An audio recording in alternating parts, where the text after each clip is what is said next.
thine own deep-sunken eyes, were it all eating shame and thriftless praise. How much more praise deserves thy beauty's use, if thou couldst answer this fair child of mine, shall sum my count and make my old excuse, proving his beauty by succession thine. This were to be new made when thou art old, and see thy blood warm when thou feel'st it cold. Good job, guys.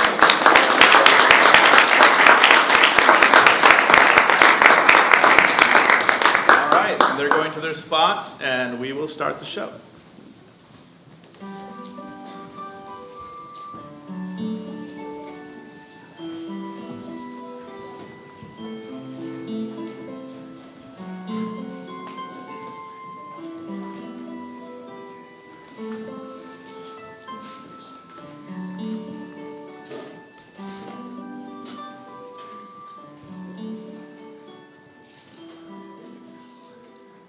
Our story begins when Leonata, the governess of Messina in Sicily, gets a letter from an old friend, Prince Don Pedro, telling her that the prince and his nobles are coming to visit.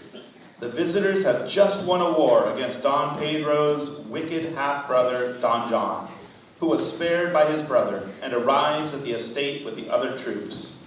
The victorious single soldiers are ready to feast and fall in love at Leonata's hospitable villa. Since Governess Leonata has a lovely daughter, Hero, and a beautiful niece, Beatrice, the future looks happy. But Beatrice won't make life easy for Don Pedro's good friend, Benedict, with whom she loves to argue.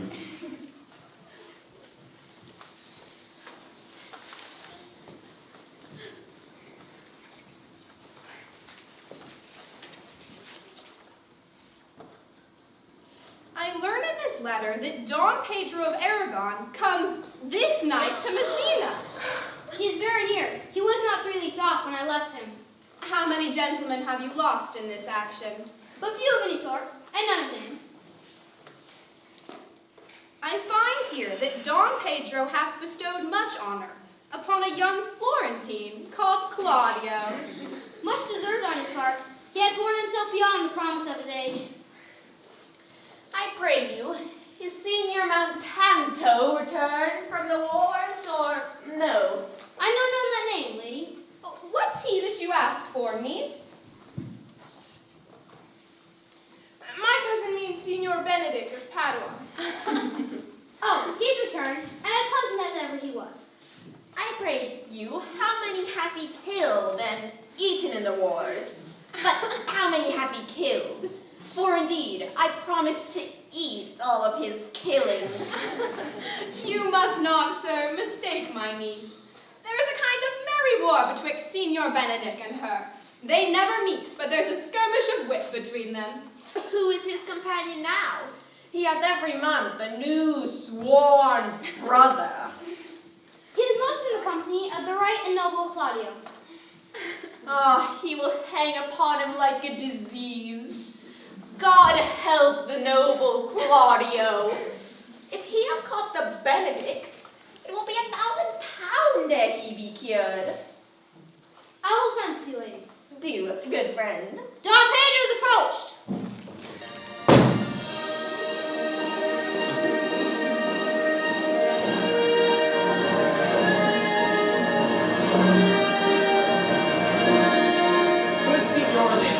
The fashion of the world is to avoid costs, and you encounter it. Never came trouble to my house in the likeness of your grace. You embrace her charge too willingly. I think this is your daughter. I have many times told her father so. If Signora Leonata's husband be her father, she would not have his head on her shoulders from Messina, as like him as she is. I wonder that you still be talking, Signor Benedict. Nobody marks you. What, my dear Lady Disdain? Are you yet living? Is it possible Disdain should die, while she had such meat food to feed it as Signor Benedict? Courtesy itself must convert to disdain, if you come in her presence. Then is courtesy a turncoat? But it is certain I am loved of all ladies. Only you accept it.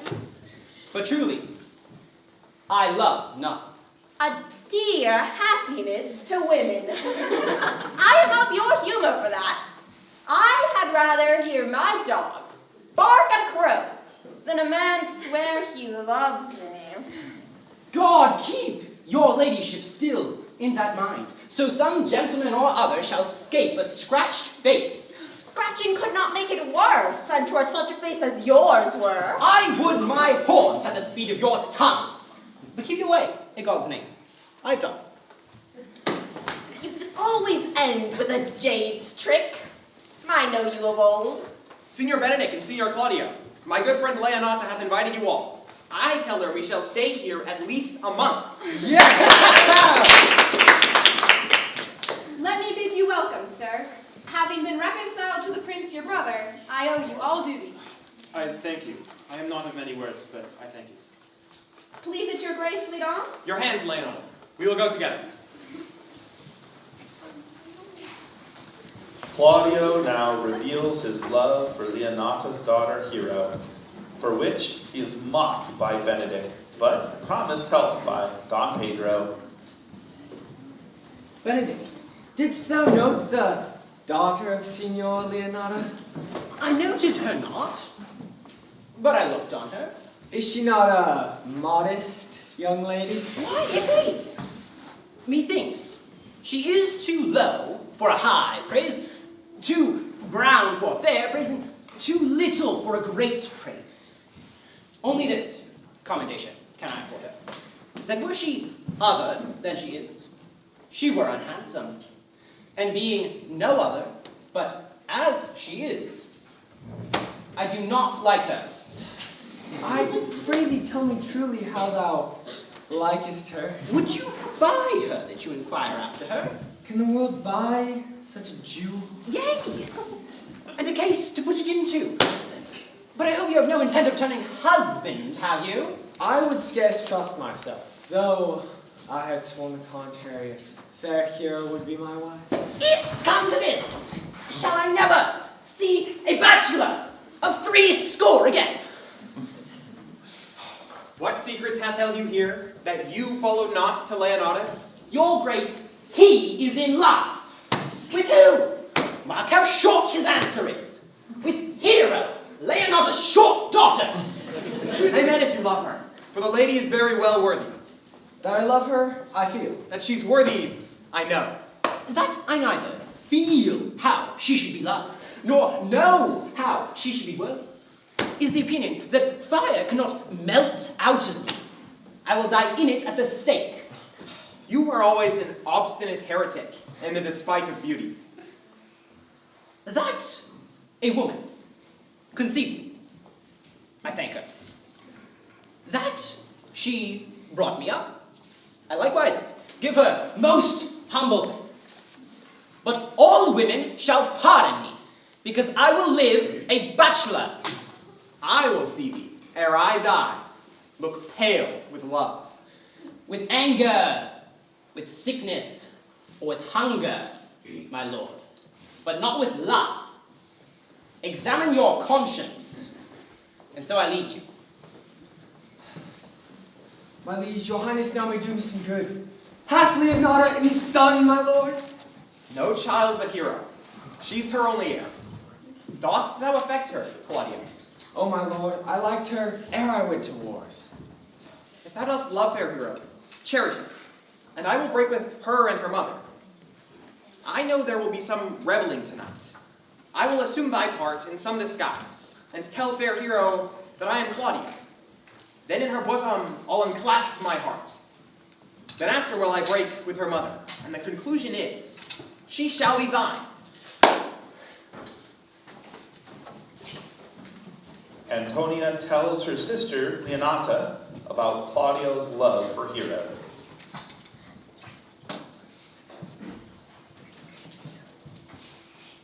Sister, I can tell you strange news that you yet dreamt not of. Are they good? The prince and Count Claudio were thus much overheard by a servant of mine. The prince discovered to Claudio that he loved my niece, your daughter, and meant to acknowledge it this night in a dance. I will acquaint my daughter with all, that she may be the better prepared for an answer. Go you, and tell her of it.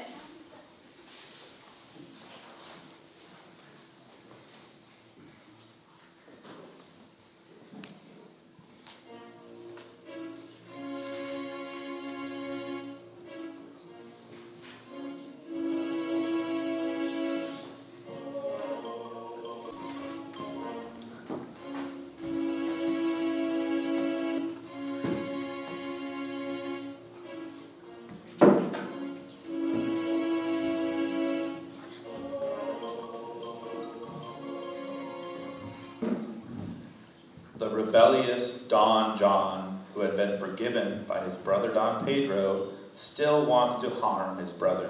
So when Borachio tells him of Claudio's love for Hero, he sees a chance to make trouble. What the good year, my lord? Why are you thus out of measure sad? I cannot hide what I am. I must be sad when I have cause and smile at no man's jest. Eat when I have stomach and wait for no man's leisure. Sleep when I am drowsy and laugh when I am merry.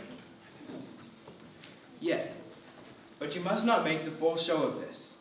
You have of late stood out against your brother, and he hath taken you newly into his grace. It must not be that but I am a plain-dealing villain. If I had my mouth, I would bite.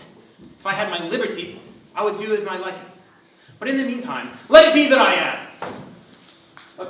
What news brought you? I came yonder from the great supper. The Prince your brother is royally entertained by Leonardo, and I can give you intelligence of an intended marriage. Does it serve any purpose to build mischief on? Mary, it is your brother's right hand. Who? The most exquisite Claudio. Even he. And whom? Which way looketh he? Mary, on Hero, the daughter and heir of Leonardo. How came you to this knowledge? I heard it agreed upon that the prince should woo Hero for himself, and having obtained her, give her to the Count Claudio. Come, let us thither. This young upstart hath all the glory of mine overthrow. If I can cross him in any way, I can bless myself in every way. You two are sure, and will assist me in this. To the death, my lord. Let us to the great supper.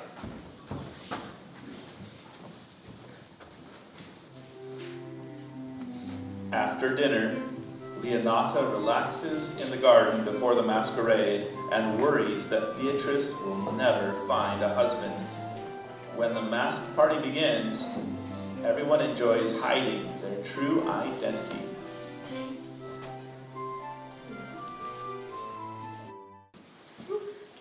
Was not Count John here at supper?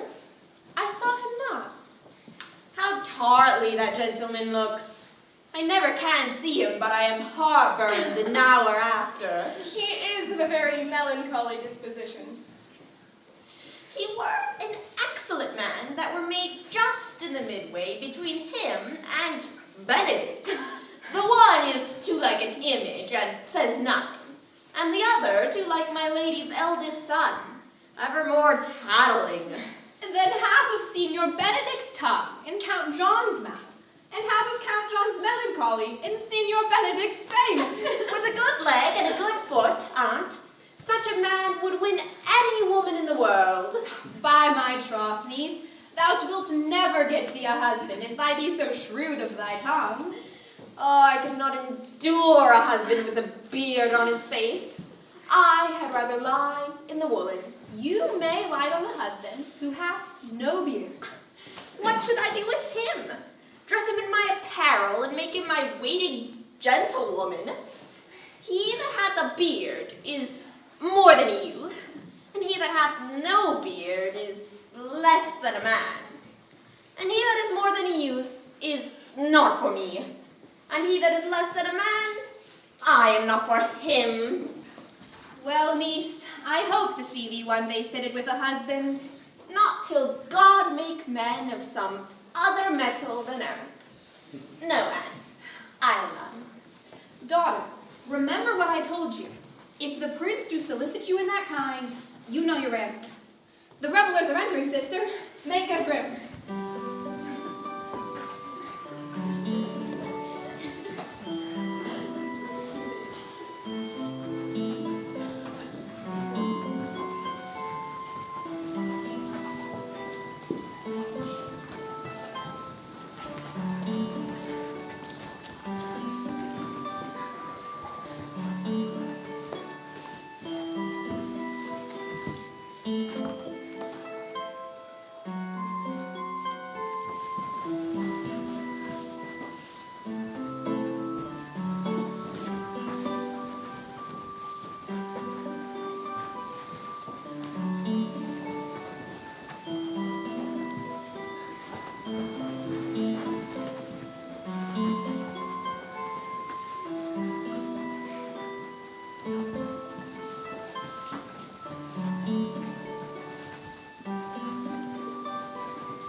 Lady, will you walk about with your friends? So you walk softly and look sweetly and say nothing. I am yours for the walk, and especially when I walk away. With me in your company? I may say so, when I please. When please you to say so? When I like your favor. Speak low, if you speak love. Well, I would you did like me. So not I for your own sake from many ill causes. I love you the better. The hearers may cry amen. God master the good dancer. Amen. I know you well enough. You are Senior Conrad. At a word, I am not. I know you by the waggling of your head. At a word, I am not. Go to, you are he, and there's an end. Will you not tell me who told you that I was disdainful? Why, this was Senior Benedict that said so. What's he? Why, he is the prince's jester. A very dull fool. Only his gift is in creating impossible slanders. When I know the gentleman, I'll tell him what you say. Do. We must follow the leaders. In every good thing.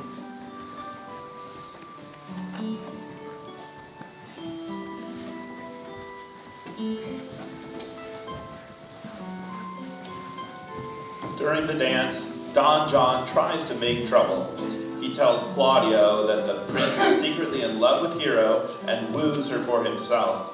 Claudio believes the lie. Are you not Signor Benedict? You know me well. I am he. Signor, my brother is enamored on Hero. I pray thee, dissuade him from her. She is no equal for his birth. How know you he loves her? I heard him swear his affection to her. So did I too. He swore he would marry her tonight. Come, let us to the feast.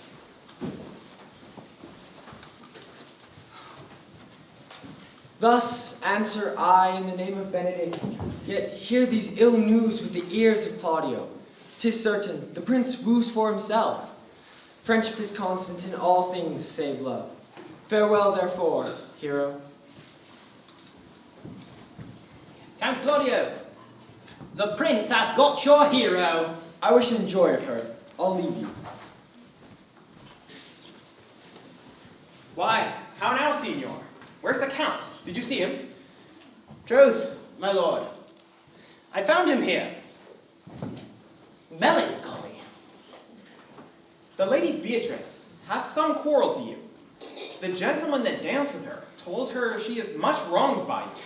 Oh, she misused me past the endurance of a block.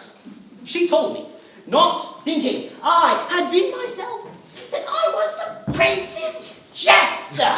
Look, here she comes. My lord, will you command me any service to the world's end?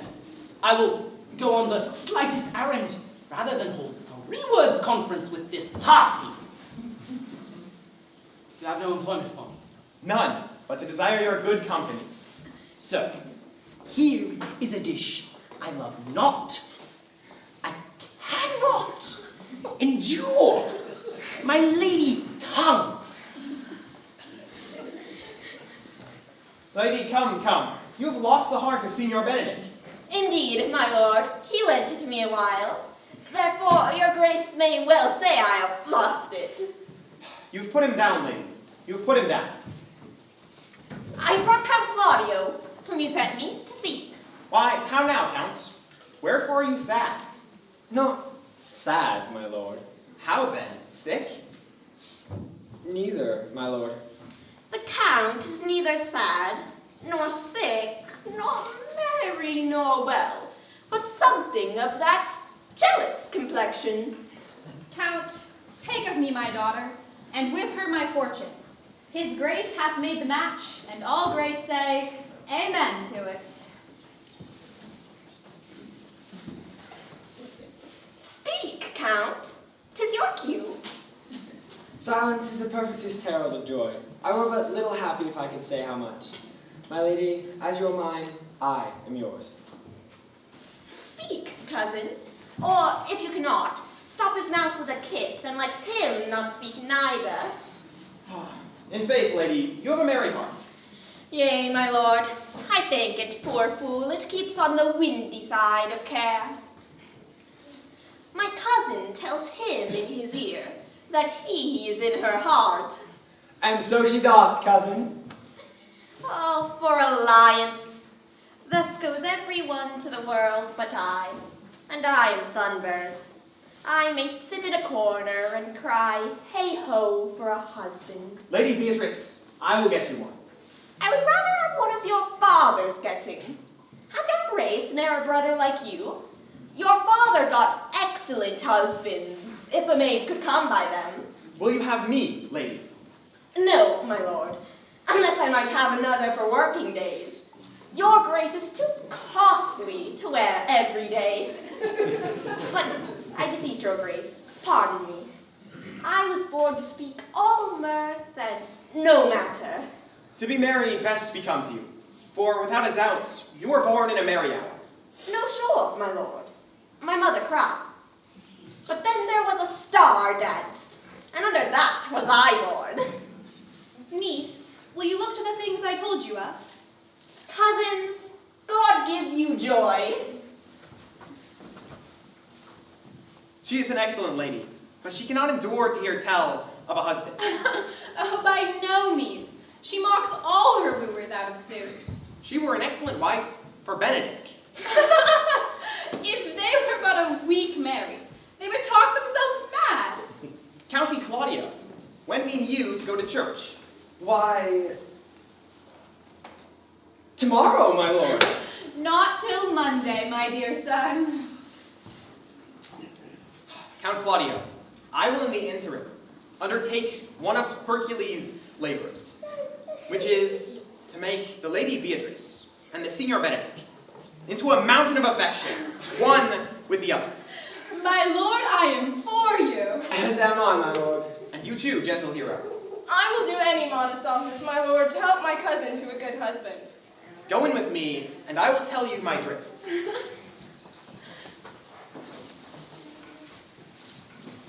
Because Don John failed to stop Claudio's engagement to Hero, he and Borachio engage in another scheme to stop the wedding. It is so.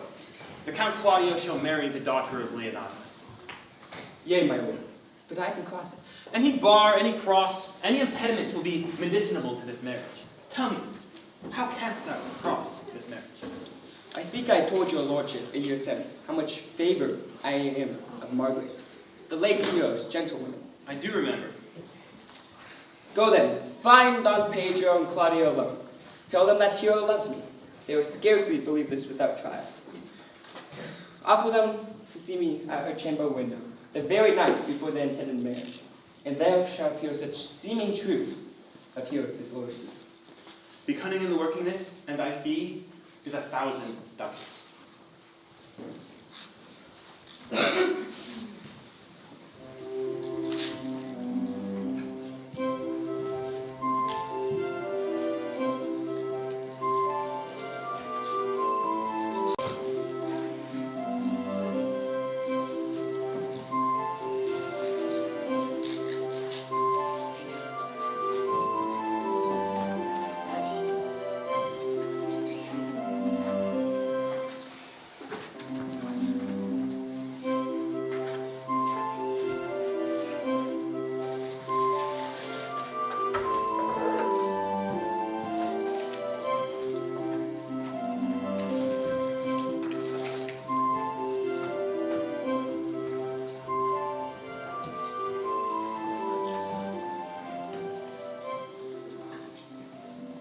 In the week before Claudio and Hero's marriage, Don Pedro plans to make Benedict fall in love with Beatrice by tricking him into believing she already loves him. Boy! Senor?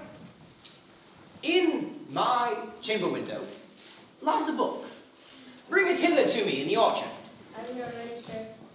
I know that. But I would have thee hence, and here again.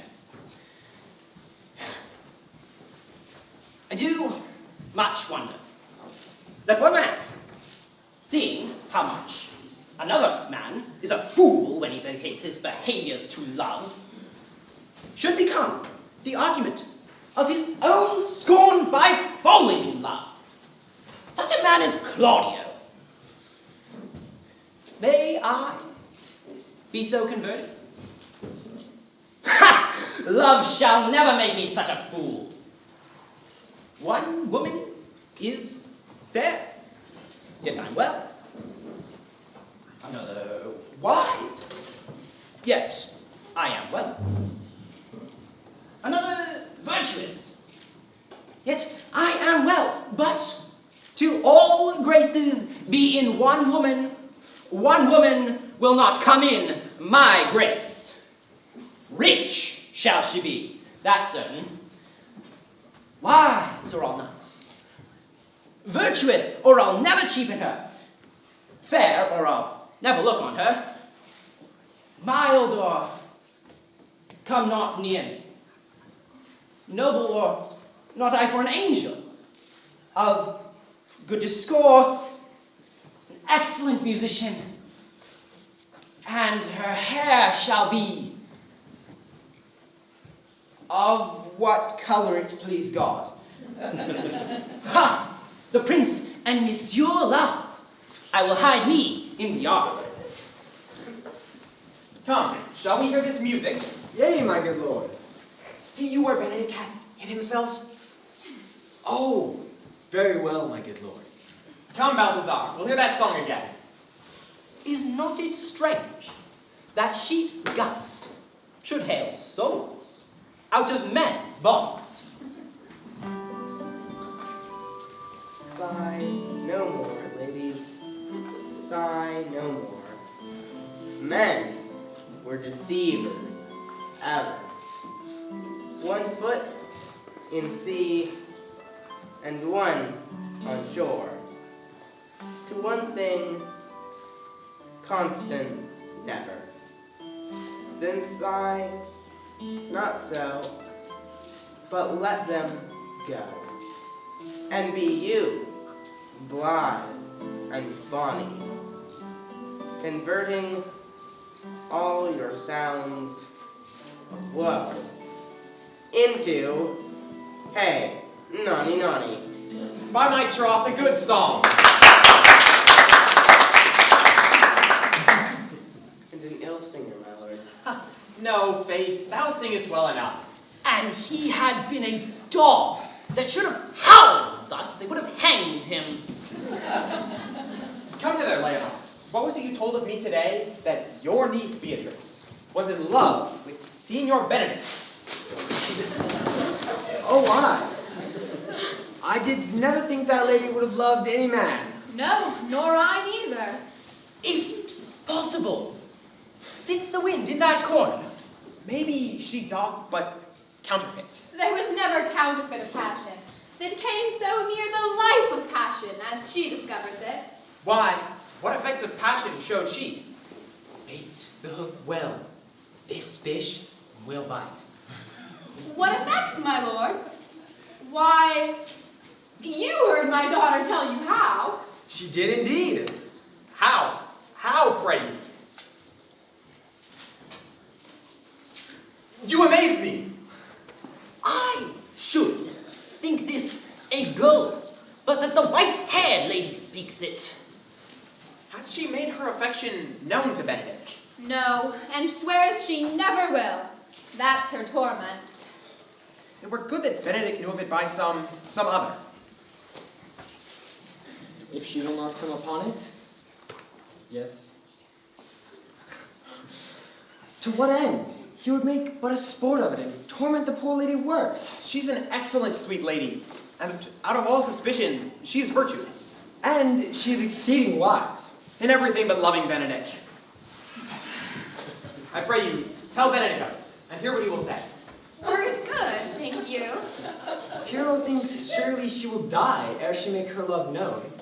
She doth well, for if she make tender of her love, 'tis very possible he'll scorn her for it. For the man hath a contemptible spirit. Oh! Oh! Oh! Oh! Well, I am sorry for you. Will you walk? Dinner is ready.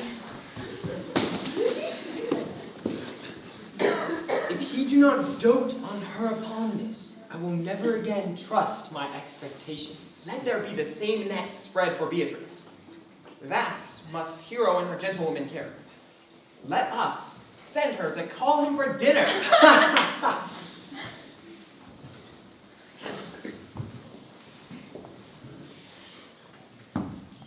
This can be no trick.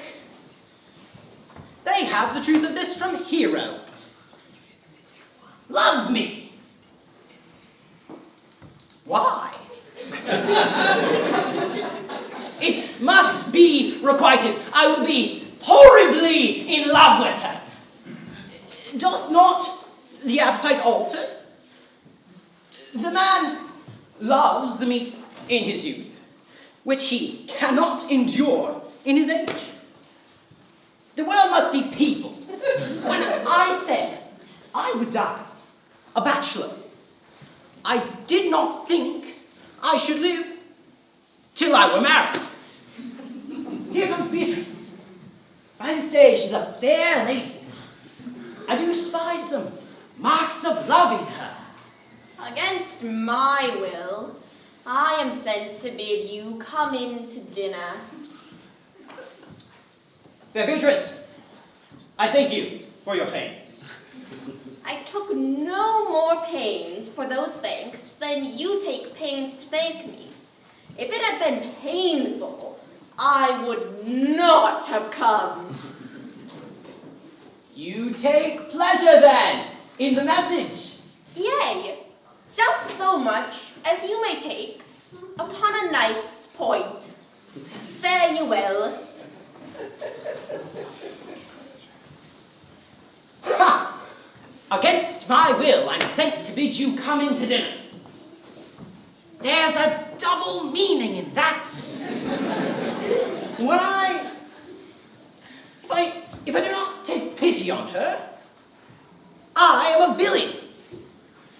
I will go get her picture.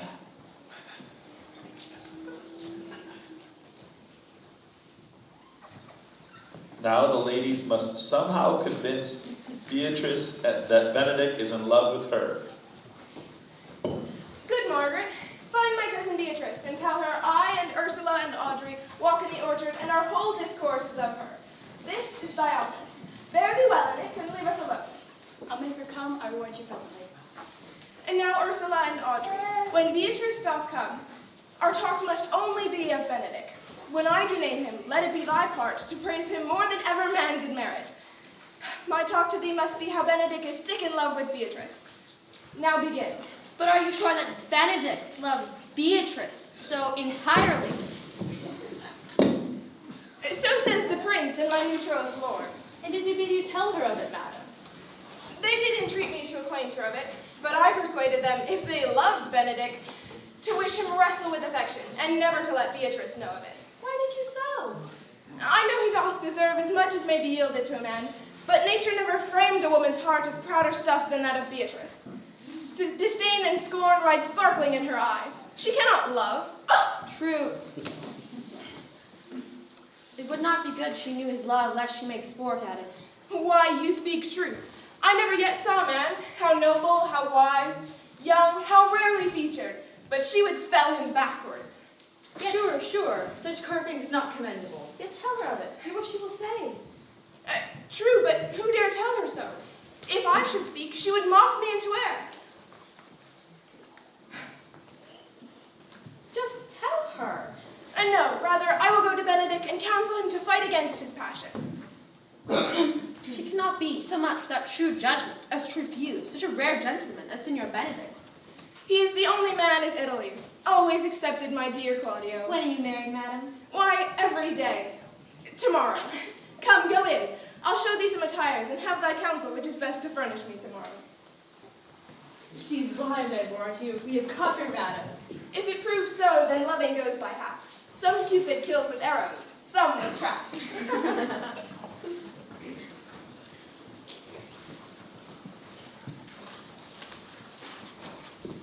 What fire is in mine ears? Can this be true? Stand I condemned for pride and scorn so much? Contempt, farewell, and maiden pride, adieu. And, Benedick, love on. I will requite thee, taming my wild heart to thy loving hand. For others say thou dost deserve, and I believe it better than reportingly.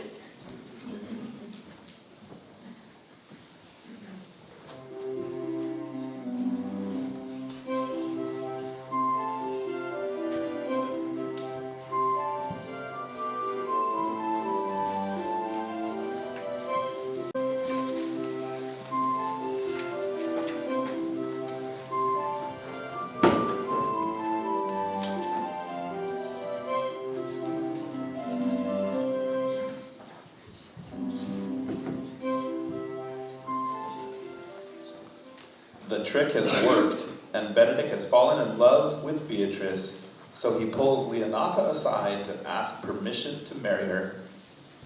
I do but stay till your marriage be consummate. Then go I towards Aragon. I'll bring you thither, my lord, if you'll vouchsafe me.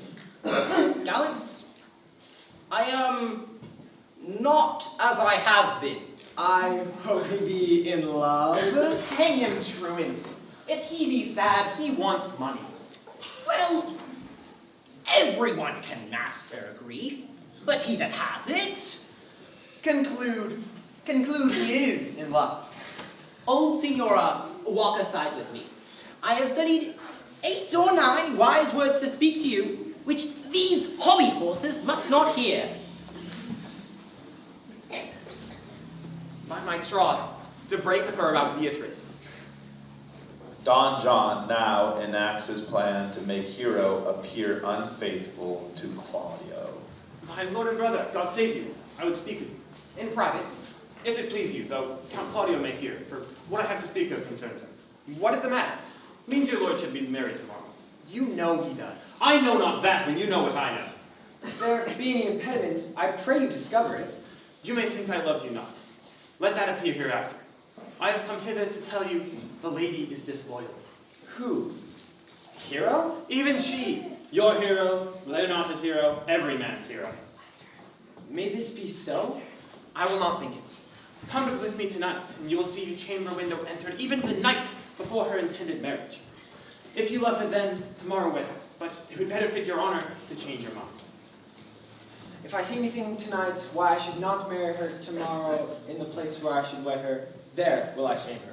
I will not disparage her any further till you are my witnesses. Bear it coldly up till midnight, and let the issue reveal itself.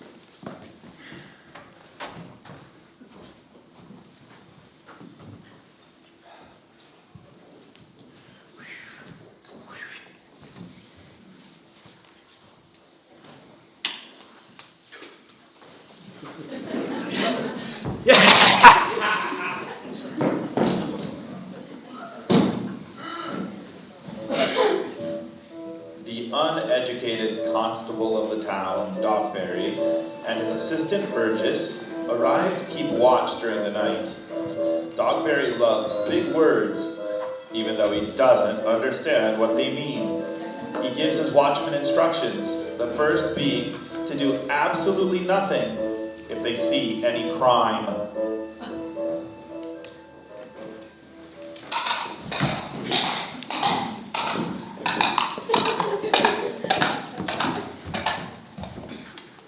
Are you good men and true? Hot to say, Oi, ha, hey. Yea, or else with a pity, but they should suffer salvation, body and soul. Nay, that were a punishment too good for them, if they have any allegiance in them. being chosen for the prince's watch. Well, give them the charge, neighbor Dogberry. First, who thinks you the most desert-less man to be constable of the watch? Hugo Pick, sir, or George Sequel, for they can write and read. Come hither, neighbor Sequel. God hath blessed you with a good name. You are thought here to be the most senseless man to be constable. Therefore, bear you this lad. Here's your charge. You are to comprehend all they grum men, and bid those stand in the prince's name. How if he will not stand?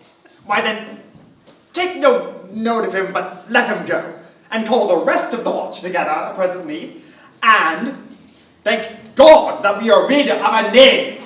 If he will not stand when he is bidden, he is none of the prince's subjects. True, and we are to meddle with none but the prince's subjects. Also, we are to make no noise in this street, for to babble and to talk is most tolerable, and will not be endured. We'd rather sleep than talk.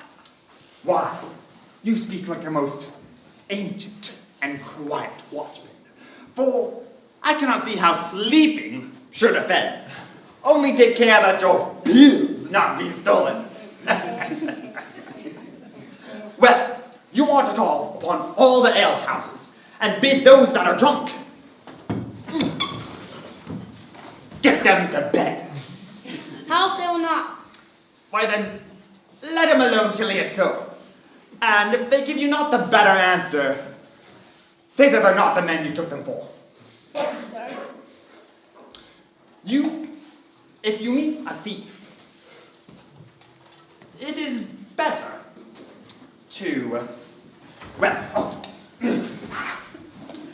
if you meet a thief, you may, by the virtue of your office, suspect him to be no true man. And for such kinds of men, the less you meddle or make with them, the more it is for your honesty.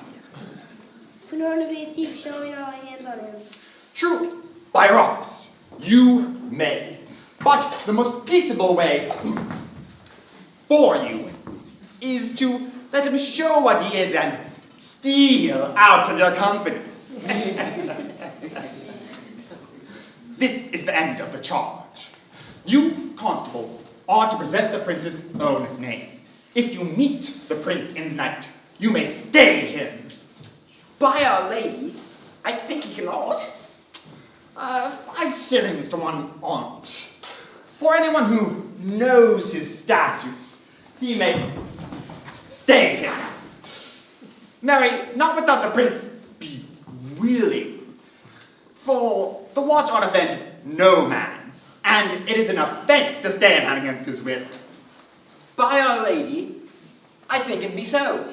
Well, good night, masters. If there be any matter weight chances, call up me. Keep your fellows' counsels, and your own. Adieu.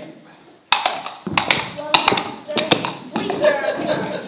Let us go secure the church affection of you. Then,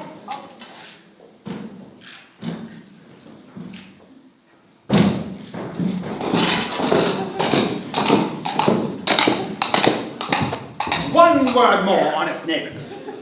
I pray you watch about Signora Leonata's door, for the wedding being tomorrow, there is great coil tonight. Be vigilant, I beseech you.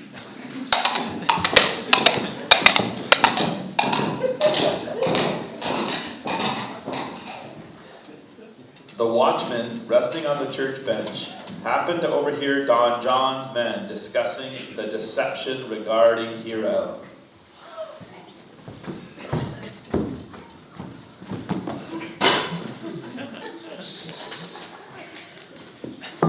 What? Conrad. peace, stir not. Here, man. I am at thy elbow. Forward with thy tale. Stand thee close, and I will, like a true drunkard, utter all to thee. Masters, this is a case of treason, yet stand close. Therefore know, I have earned of Don John 1,000 ducats. I wonder at it. Know that I have tonight wooed Margaret, the late hero's gentlewoman, by the name of Hero. I tell this story vitally. I should first tell thee that the prince. And they thought Margaret was Hero. 2 of them did. The prince and Claudia. But by the devil my master knew she was Margaret. Away went Claudio, enraged, swore he'd meet her the next morning. And in front of the whole congregation, shame her with what he saw, and send her home without a husband. We charge you in the prince's name. Stand. Master, master. Never speak. We charge you. Let us obey you. Let us obey you to go with us. No, we'll obey you.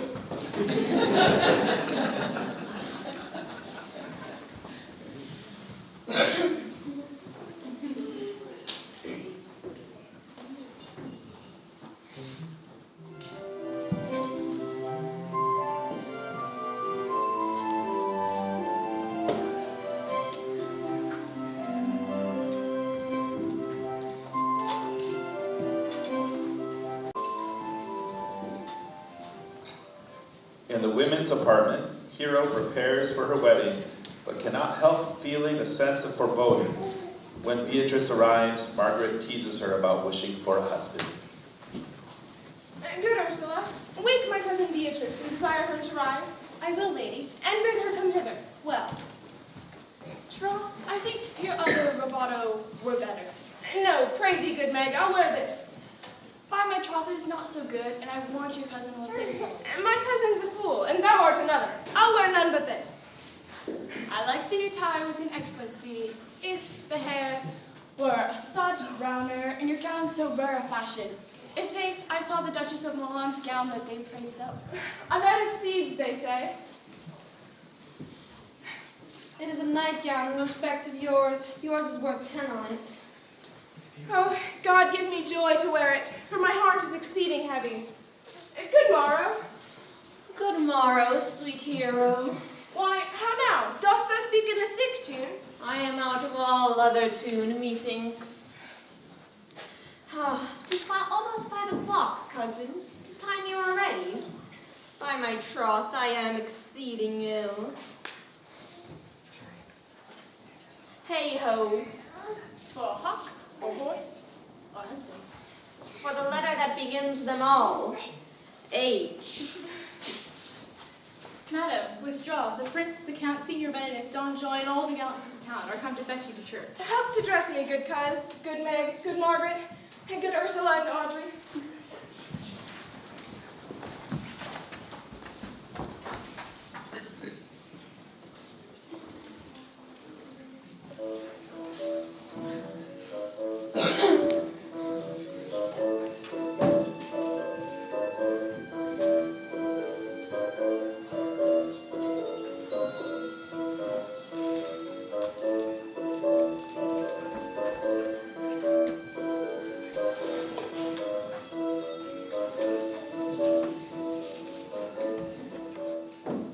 Dogberry arrives at the house to inform Leonata that his officers have arrested 2 criminals. He asks for help with their interrogation, but Leonata is too busy with the wedding.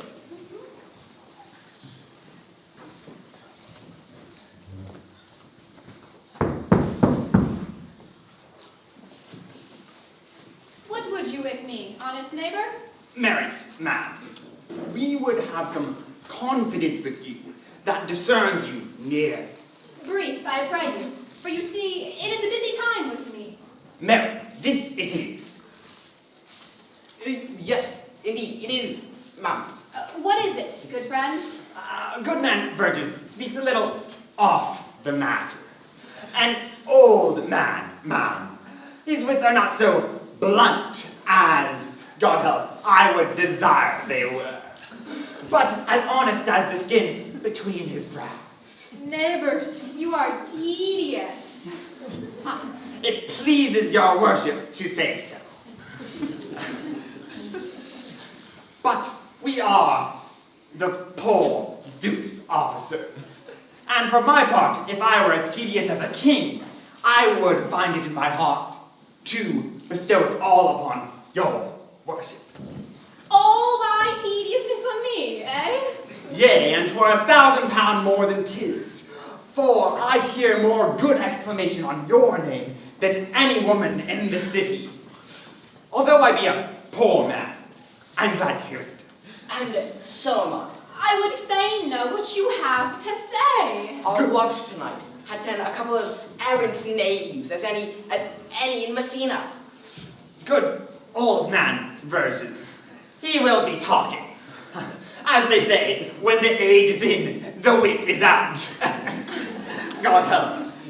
All men are not the same, alas. Indeed, neighbor, he comes too short of you. Ah, gifts that God gives. I must leave you. One word, ma'am. Our watch hath comprehended 2 auspicious persons. We would have them examined before your worship. Take the examination yourself and bring it to me, for I am now in great haste, as it may appear unto you. It will be something good. Drink some wine ere you go. Fare you well. My lord, they say, for you shall give your daughter to her husband. I'll wait upon them. I am ready. Go, good neighbor, get you to Francisito. Bid him bring his pen and inkhorn to the jail. We are now to examination these men. And we must do it wisely. We will spare them no wit. Only get the learned writer to set down our excommunication and meet me at the jail.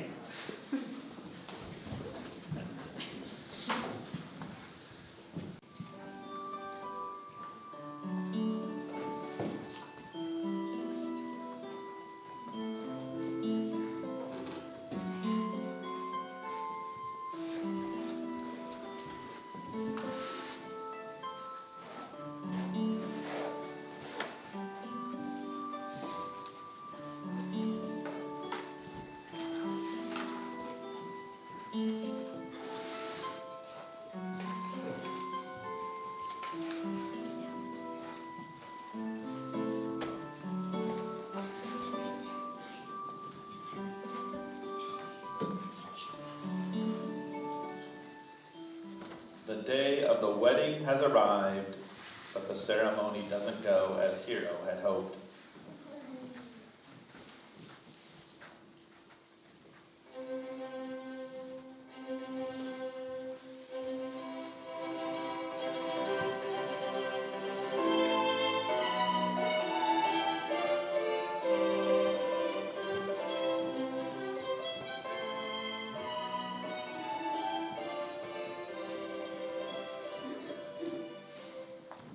Come, Friar Francis, be brief.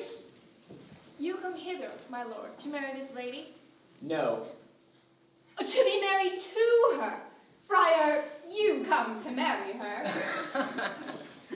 Lady, you come to be married to this count. I do. If either of you know of any inward impediment why you should not be conjoined, I charge you on your souls to utter it. Know you any hero? None, my lord.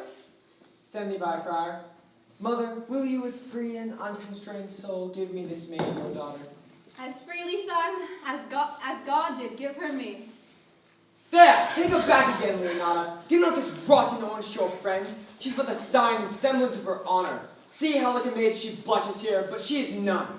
What do you mean, my lord? Not to be married, not to knit my soul to improved wanton. Is my lord well that he doth speak so wide? Are these words spoken, or do I but dream? These things are spoken, and indeed, they are true. This looks not like a nuptial. True! Oh God! Hero, what man was he that spoke to you yesternight underneath your bedroom window betwixt 12 and 1? Now, if you are maid, answer to this. I talked with no man at that hour, my lord. Why then you are no maiden? Leonardo, upon mine honor, myself, my brother, and this grieved count, did see her at that hour, speak with a ruffian at our chamber window. O hero, most foul, most fair, farewell. Hath no man's dagger here a point for me? Why, how now, cousin, wherefore sink you down? Come, come, let us thus. These things come thus to light, smother her spirits up. How doth the lady? Dead, I think. Help, aunt! Hero! What hero? Aunt, Signor Benedict, friar! Have comfort, lady. Do not live, hero! Do not ope thine eyes! Whatever wast thou lovely in my eyes? Why she has fallen into a pit of ink, that the wide sea hath drops too few to wash her clean again. Oh, on my soul, my cousin is belied. Would the two princes lie? Would Claudio lie who loved her so? Hear me a little. By noting of this sweet lady, I've marked 1,000 blushes. Call me a fool if she lie not guiltless here in some biting error. Lady, what man is he that you're accused of? They know that to accuse me. I know of none. There's some strange misprision in the princes. 2 of them have the very bent of honor. And if their wisdoms be misled in this, the practice of it lives in Don John, whose spirits toil in frame of villainies. Let my counsel sway you in this case. Your daughter here, the prince is left for dead. Let her a while be secretly kept in, and have it published that she is dead indeed. What will become of this? What will this do? Her being dead, as it must be so maintained, shall be lamented, pitied, and accused of every hearer, including Claudio, hearing that she died upon his words. Signora Leonela, let the friar advise you. Being that I flow in grief, the smallest twine may lead me. 'Tis well consented. Come, lady, die to live. This wedding day is but perhaps prolonged. Have patience and endure.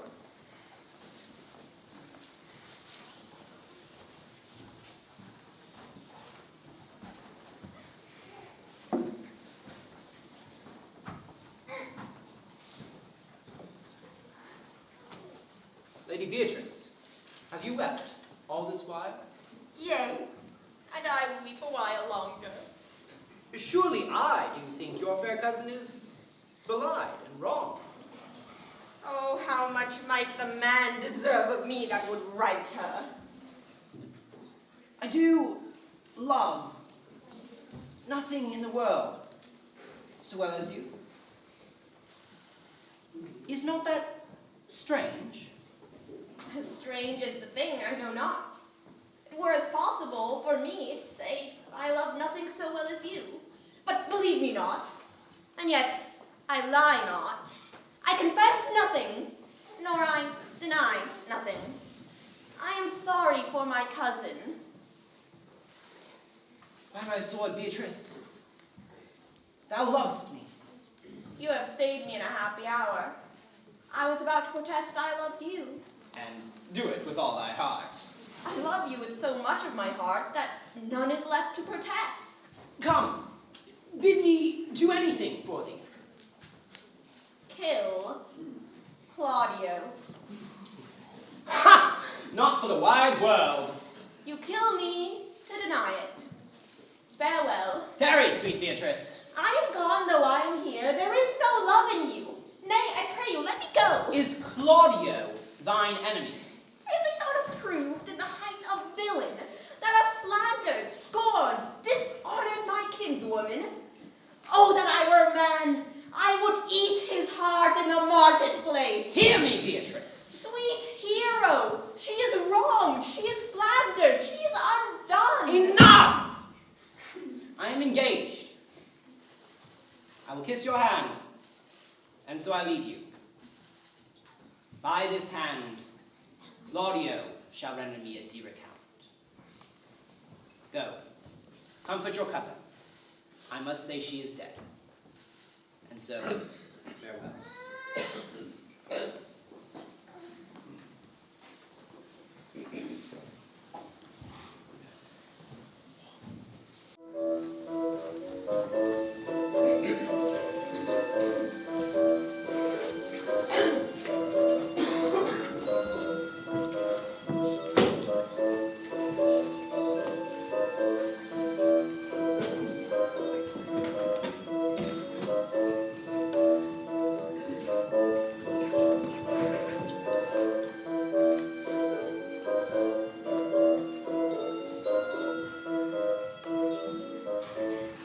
Dogberry and his men now foolishly and incompetently question Don John's accomplices, but still manage to discover the details of the plot.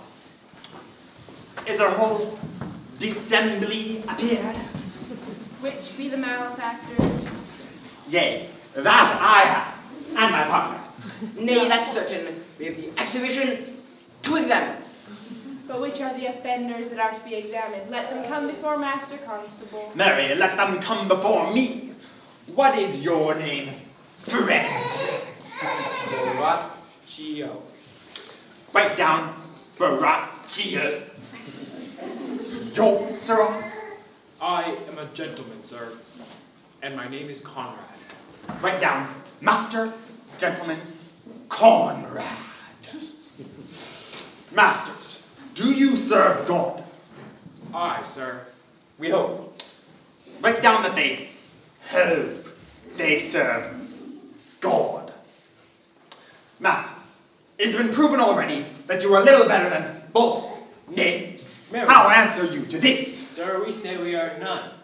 Ah, a marvelous, witty fellow, I assure you. But I will go about with him. Come hither, a word in your ear. I say to you, it is thought that you are false knaves. Sir, I say to you, we are none. Well, stand aside, for God, they're both in a tale. Have you written down that they are none? Master Constable, you go not the way to examine. You must call forth the watch that are their accusers. Mary, let the watch come forth. Masters, I charge you, in the prince's name, accuse these men. This man said, sir, that Don John, the prince's brother, was a villain. Write down Don John, Prince John. A villain? Why, that is but perjury to call the prince's brother a villain. Master Constable. Stand aside, for I do not like thy look, I assure thee. What else? Marry, sir, that he hath received 1,000 ducats of Don John for accusing the lady hero wrongfully. As flash burglary as ever was committed. Yea, by mass, that it is. What else, fellow? And that Count Claudio did mean upon his word to disgrace Hero in front of the whole assembly and not marry her. O villain, thou wilt be condemned to everlasting redemption for this. What else? This is all. And this is more, masters, than you can deny. Prince John is, this morning, secretly stolen away. Hero was in this manner accused, in this manner refused, and upon grief of this suddenly died. Master Constable, have these men bound and brought to Leonatus. I will go before and show her their examination. Come, let them be opinioned. You are an ass, you are an ass.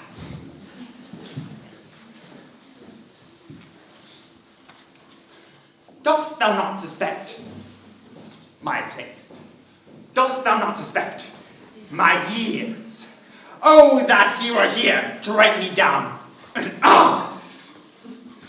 But remember that I am an ass. Though it not be written down, forget not that I am an ass.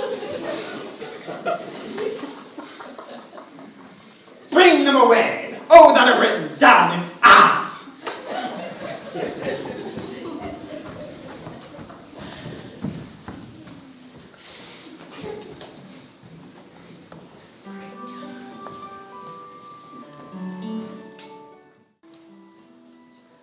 Antonia tries to comfort her grieving sister Leonata, and as promised, Benedict challenges Claudio to a duel. Sister, if you go on thus, you will kill yourself. And 'tis not wisdom thus to second grief against yourself. I pray thee, cease thy counsel. Bring me a mother that so loved her child, and bid her speak of patience. But bid not all the harm against yourself. Make those that do offend you suffer too. There, thou speakest reason. Nay, I will do so. My soul doth tell me Hero is belied. That shall Claudio know, so shall the prince, and all thus dishonor her. Here come the prince and Claudio, hastily. Good day to both of you. Hear you, my lord. We have some haste, Leonata. Thou hast killed my child! If thou killest me, boy, thou shalt kill a woman. Thou shalt kill two of us, and women indeed. Gentlewomen both, we will not wake your patience. My heart is sorry for your daughter's death, but everything that was spoken was true and very full of proof. My lord, We my lord! will not hear you. No? Come, sister, away. I will be heard. And shall, or some of us will smart for it. How now, Signor? What news? Good day, my lords. Good Signor, you are come almost to part, almost afraid. We are almost to have had 2 noses snapped off by 2 old women without teeth. Shall I speak a word in your ear? You are a villain. I just not.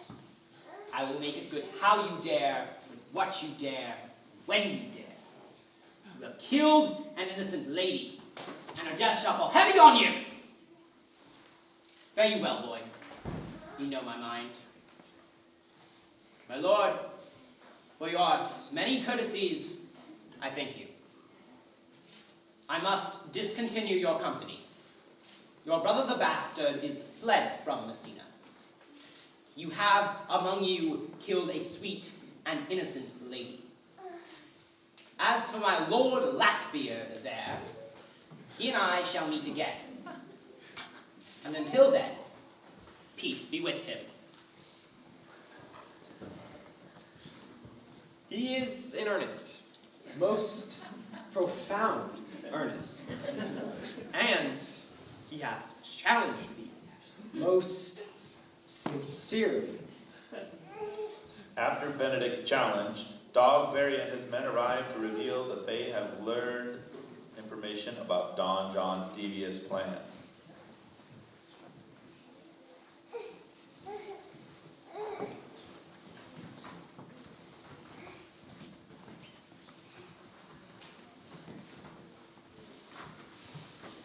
Come you here, sir. If justice cannot tame you, she shall ne'er weigh any more reasons in her balance. And you be a cursing hypocrite once, you must be looked to.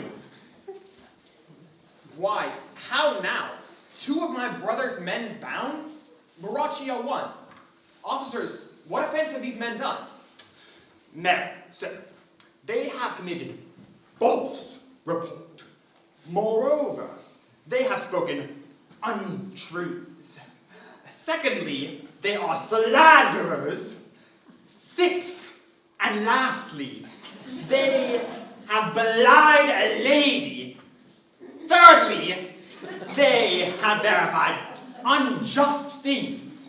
And to conclude, they are lying names. What offense have you done that you are thus bound to your answer? This learned constable is too cunning to be understood. Sweet prince, what your wisdoms could not discover, these shallow fools have brought to light. Who heard me in the night confessing to this man how Don John incensed me to slander the lady hero.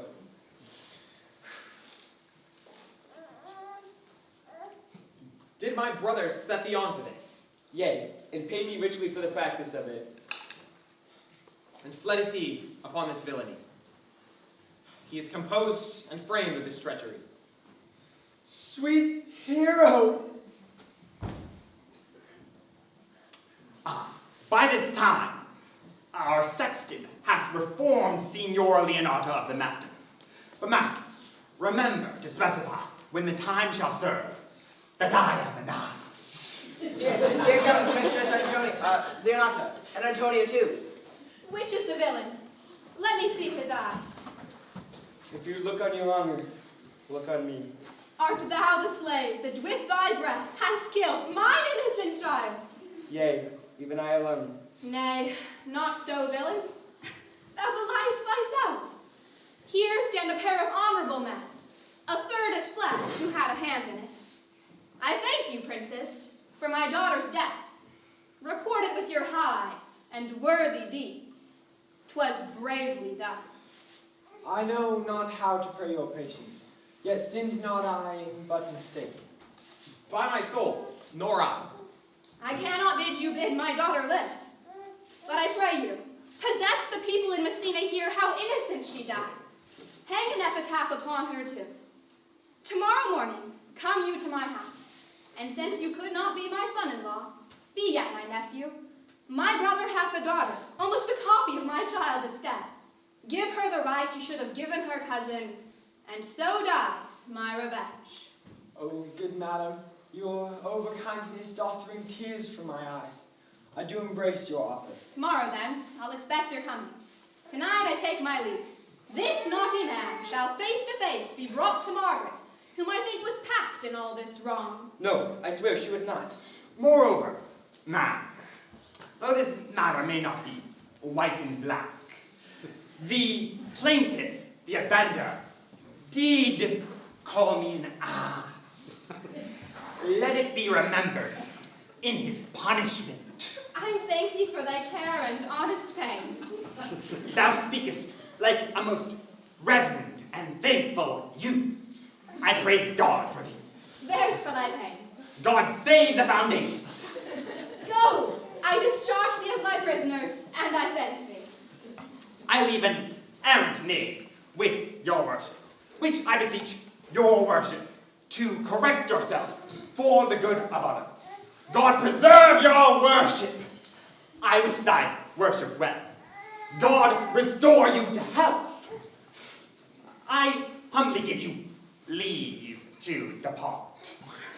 And if a merry meeting may be wished, God prohibit it. Come then.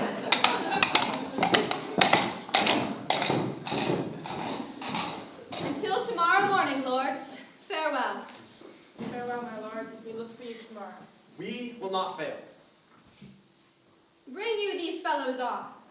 We'll talk with Margaret, how her acquaintance grew with this lewd fellow.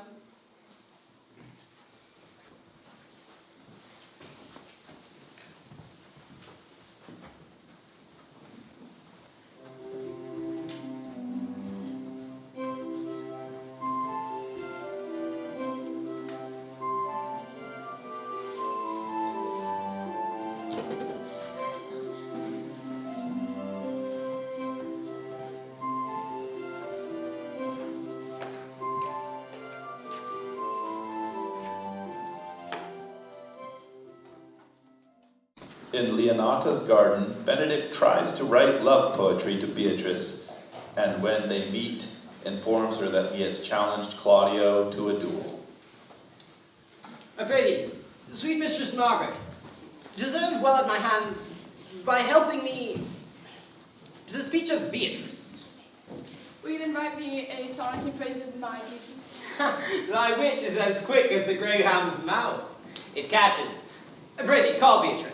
I'll call Beatrice, who I think hath got legs. And therefore will come.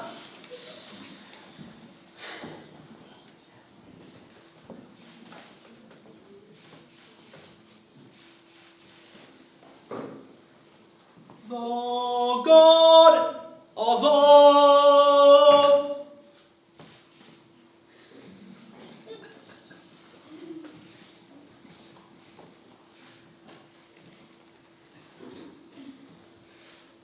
that sits above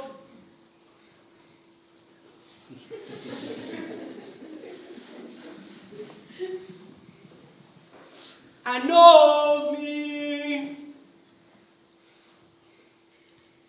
and knows me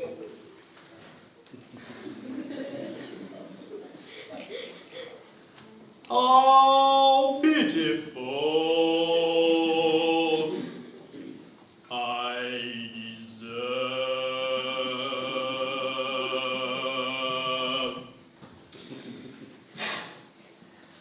Oh, I am so truly turned over and over in love. Mary, I cannot show it in rhyme. I have tried. I can find no rhyme for lady, but baby. An innocent rhyme For scorn, horn, a hard rhyme. For school, fool, a babbling rhyme. Very ominous endings. No, I was not born under a rhyming planet. Sweet Beatrice, wouldst thou come when I called thee? Yea, signor, and depart when you bid me. Oh, stay but till then. Then is spoken. Fare you well now.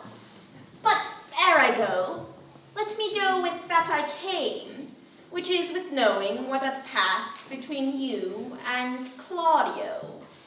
Only foul words, and thereupon I will kiss thee. Foul words is but foul wind, and foul wind is but foul breath, and foul breath is noisome.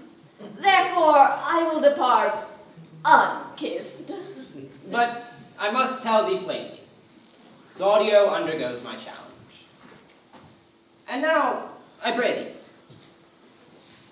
tell me, for which of my bad parts didst thou first fall in love with me? For them all together, which maintain so politic a state of evil that they will not admit any good part to intermingle with them. But for which of my good parts did you first suffer love for me? Suffer love! A good epithet. I do suffer love indeed, for I love thee against my will. In spite of your heart, I think. Alas, poor heart.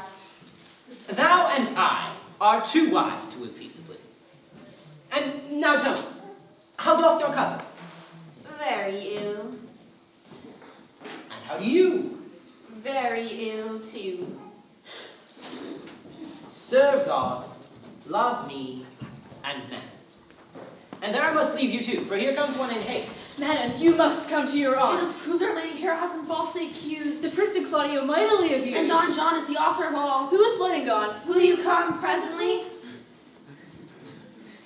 Will you go hear this news, sirrah? I will live in thy heart, die in thy lap, and be buried in thy eyes. And, moreover, I will go with thee to thy aunt's.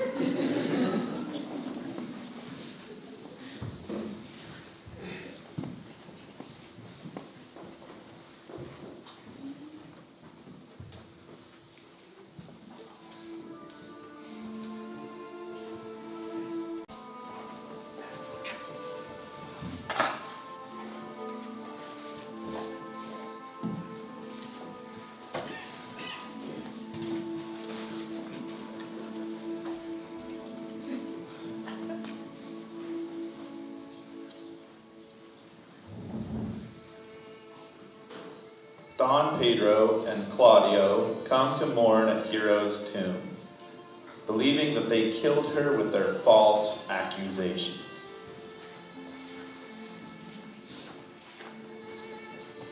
Done to death by slanderous tongues was the hero that here lies. Death, in guerdon of her wrongs, gives her fame which never dies. So the life that died in shame lives in death with glorious fame.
Claudio arrives on the prescribed day, planning to marry Leonata's niece as promised, while Benedict plans to marry Beatrice.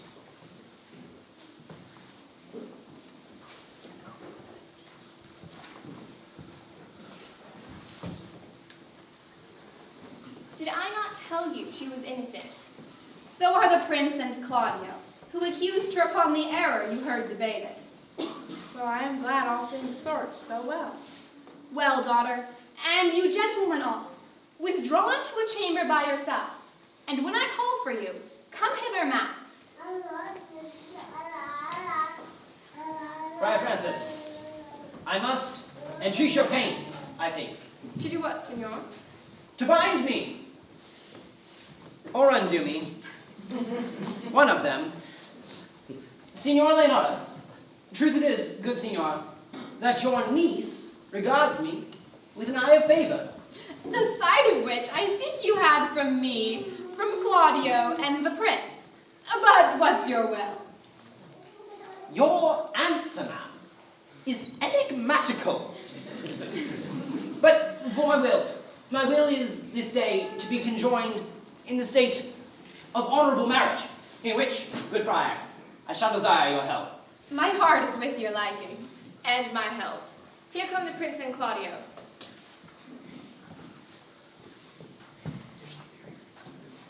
Good morrow to this fair assembly. Good morrow, prince. Good morrow, Claudio. Are you yet determined today to marry with my brother's daughter? I'll hold my mind. Call her forth, sister. Here's the friar ready. Which is the lady I must seize upon? The same as she, and I do give her to you. Why then she's mine. Sweet, let me see your face. No, that you shall not, till you take her hand before this friar and swear to marry her. Give me your hand before this holy friar. I'm your husband if you like me.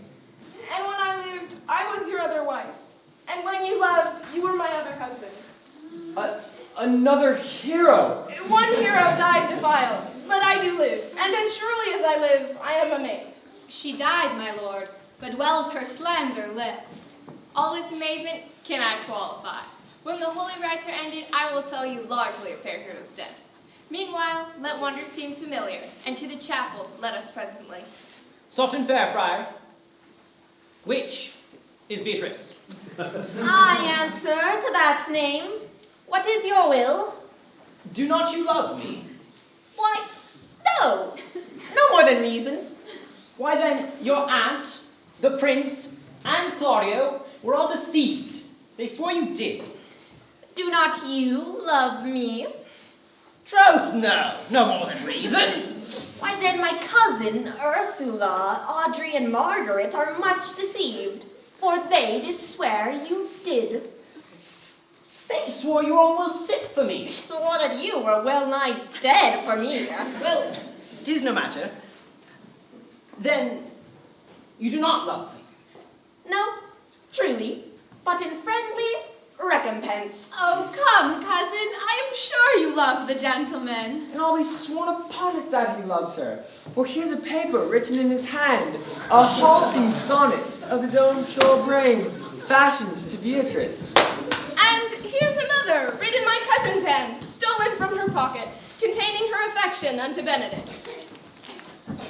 A miracle! Here's our own hands against our hearts. Come, I will have thee. But by this light, I take thee for pity. I would not deny you, but by this good day, I yield upon great persuasion. And partly to save your life, for I was told you were in a consumption. Peace, I will stop your mouth. How dost thou, Benedict, the married man? Prince, man is a giddy thing. This is my conclusion. For thy part, Claudio, I did think to have beaten thee, but in that thou art like to be my kinsman, live unbruised and love my cousin. Come, come, we are friends. Let's have a dance ere we are married. My lord, your brother John is taken into fight and brought back with armed men to Messina. Think not on him till tomorrow. I'll devise the brave punishments for him. Prince, thou art sad. Get thee a wife. Get thee a wife! Strike up, pipers!